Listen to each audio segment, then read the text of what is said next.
Donald ট্রাম্পের তর্জন গর্জন আর white হাউসের সেই জাঁকজমকপূর্ণ বিজয় উল্লাস এখন এক সাজানো নাটকের মতো। মার্কিন প্রশাসনের দাবি ছিল আগ্রাসনের মুখে ইরানের সামরিক শক্তি নাকি ধুলোয় মিশিয়ে দেওয়া হয়েছে, কিন্তু নিউ ইয়র্ক টাইমসের হাতে আসা পেন্টাগনের গোপন গোয়েন্দা রিপোর্ট বলছে সম্পূর্ণ উল্টো কথা।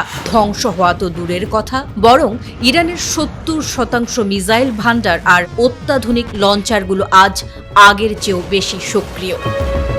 হরমুজ প্রণালীর প্রবেশ পথে ওত পেতে থাকা 33টি ঘাটের 30টি এখন তেহরানের নিয়ন্ত্রণে। মে মাসের শুরুতে সংকলিত মার্কিন গোয়েন্দা মূল্যায়নে দেখা যাচ্ছে ফেব্রুয়ারি থেকে এপ্রিল পর্যন্ত চলা রক্তক্ষয়ী সংঘাত ইরানের মূল শক্তিতে কোনো আঁচড়ই কাটতে পারেনি। গোয়েন্দা নথির তথ্য মতে ইরানের ভূগর্ভস্থ মিসাইল স্টোরেজ এবং লঞ্চ প্যাডগুলোর 90% এখন পুরোপুরি সচল। ট্রাম্প প্রশাসন যখন বিজয় উৎসব পালনে ব্যস্ত, তখন তেহরানের মাটির নিচে গড়ে ওঠা মিসাইল সিটিগুলোতে বিরামহীনভাবে তৈরি হয়েছে নতুন সব মারণাস্ত্র। হোয়াইট হাউসের মুখপাত্র অলিভিয়া ওয়েলস এই রিপোর্টকে অস্বীকার করলেও পেন্টাগনের অন্দরে এখন কেবলই উদ্বেগের ছায়া।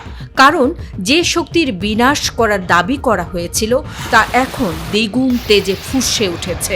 রণক্ষেত্রের এই নতুন সমীকরণকে আরও ভয়ঙ্কর করে তুলেছেন আইআরজিসির অ্যারোস্পেস ফোর্সের কমান্ডার ব্রিগেডিয়ার জেনারেল মজিদ মুসাফা। তিনি সাফ জানিয়েছেন, যুদ্ধবিরতির সুযোগে ইরানের মিসাইল আর ড্রোনের সংখ্যা যুদ্ধপূর্ব সময়ের রেকর্ডকেও ছাড়িয়ে গেছে। কেবল সংখ্যা বৃদ্ধি নয়, বরং ইরানের প্রতিটি অত্যাধুনিক মিসাইল এখন পারস্য উপসাগরে মোতায়েন করা মার্কিন যুদ্ধ জাহাজগুলোর উপর সরাসরি লক করে রাখা হয়েছে।